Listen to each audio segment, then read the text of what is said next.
Next up is Maxine Schmidt.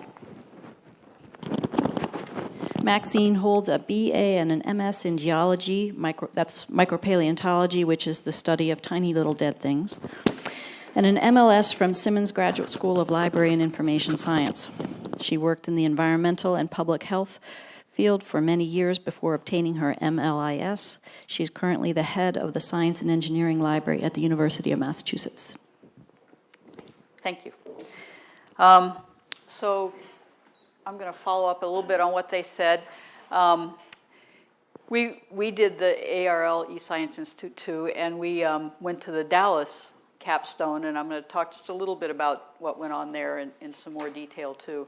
When we first went there, we thought we were going to meet this guy, but a couple weeks before he was gone, so we missed him. Here's our, this is our data group, our data wrangling group. We had Maverick Charlie Schweik, who is a professor of public policy and environmental conservation at UMass. Tumbleweed Leslie Button, the associate director of the UMass libraries, UMass Amherst libraries, and me, Rattlesnake Mac. So while we were there, we mostly did these different kinds of exercises that were kind of framed around their strategic agenda template. We worked among ourselves, the three of us. We worked with other teams, and we worked with everybody at once, and we did a lot of networking. I mean, it was a lot of work, but it was really fun. I had a good time, but it was intensive, and it was kind of mind-stretching, too. So the strategic agenda, this is what the template, this is what they had us doing while we were there. We had been working before the capstone on our background, so we sort of had that done. Oh, I want to say beforehand that when we got there and saw this template, we realized that we at UMass have been working on this issue for a while, at UMass Amherst. And so some of the things we had already done, and I noticed a lot of institutions were at different stages in this process, and many of them had already accomplished some of these things, but we were all on sort of different tracks and timetables, so it must have been like herding cats for those people. But so we had done that. We were looking at the potential opportunities, and we had done some surveys and stuff and done that. As far as risk assessment, we hadn't got much further than being terrified of what would happen if we didn't do that. We were just kind of gibbering about that, but so we didn't really do that, and that was something that this place helped us articulate, this capstone helped us articulate a lot. And then the organizational implications, we had looked at some things like what resources we had, who our institutionals and external partners might be, but we really hadn't done a lot of research in that, so that was only kind of half done. And then the next steps, we weren't quite ready to go there yet, but the Institute really helped us kind of clarify our objectives a little bit. So at UMass, starting in 2010, before the Institute, we had done some work with the faculty, some questionnaires with interviews with faculty, and a focus group with some graduate students, and we talked to people across the campus. And most of it, as you can see, is in the sciences and engineering, and that was mostly because of the NSF mandate that had come out that sort of panicked a lot of people. But you like our poster there for the graduate students? ICANN has data, isn't that cute? They got it, too. Pizza is important, by the way, if you do work with graduate students. So the Digital Strategies Group is at UMass is composed of 3 working groups. There's the Data Working Group, the Metadata Working Group, and the Digital Creation and Preservation Working Group.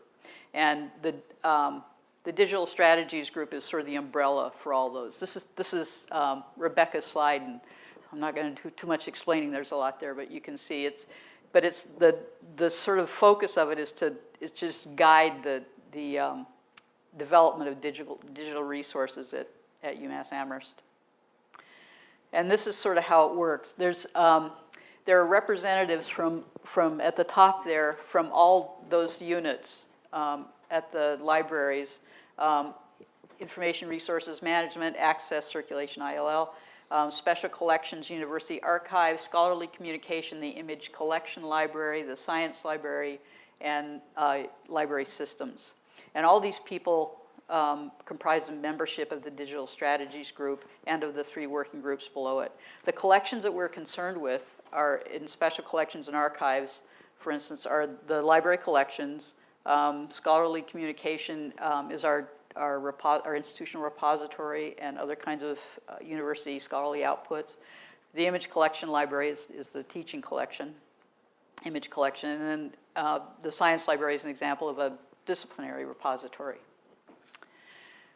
So what we have come up with so far are these tiers of service, and as each successive service there requires a greater investment in resources and staff, a little more each time. And right now we've gone through the education part. We've raised awareness and we've been providing guidelines. We have a website, we have a live guide for data management. We've done some data management training with students, which I have to say we're about one step ahead of them. One of the things we found out, and you heard this already, is that graduate students are hungry for this and they're not being taught. If they're being taught any kind of data management at all, it's by the graduate student who was in the lab when they got there. And when that graduate student leaves, so it's kind of like that telephone game, you know, where things kind of, a loss of information all the way down. So this is a little worrisome. And I personally have a concern about just data management even among researchers. When I went to graduate school, I was, you know, this is back in the days of pencil and paper. I had a paper lab notebook and I was carefully taught how to keep track of my samples and the processing of them and all that. And it seems like when it moved to the digital stage, that all those things didn't get moved with it. So, and I'm not sure what happens. You know, not many labs at UMass Amherst use electronic lab notebooks, I think, which would help with that thing. So I think just the collection of data and how to handle it as you collect it is even important, not just the management of completed data sets. So anyway, so we're right now we're kind of in the middle of the consultation area. I think we're starting to talk with some people about metadata. We're collecting a list of subject repositories and other kinds of repositories that researchers might be able to use. Somewhere in the future, we'll have the data staging platforms and the data repository, we hope, of some sort anyway. So this is our data working group. Rebecca Resnick-Zellen, who's in the back there, Jessica Adamick, MJ Canavan, Steve McGinty, Matt Sheridan, and me. They're all from different people. And since half that group that I just named is going to be on sabbatical or is currently on sabbatical, we recruited Naka Ishii to help too. I'm including these 2 slides just because I worked on them really hard for another talk and they're just too cute. So, and that's our Capstone team.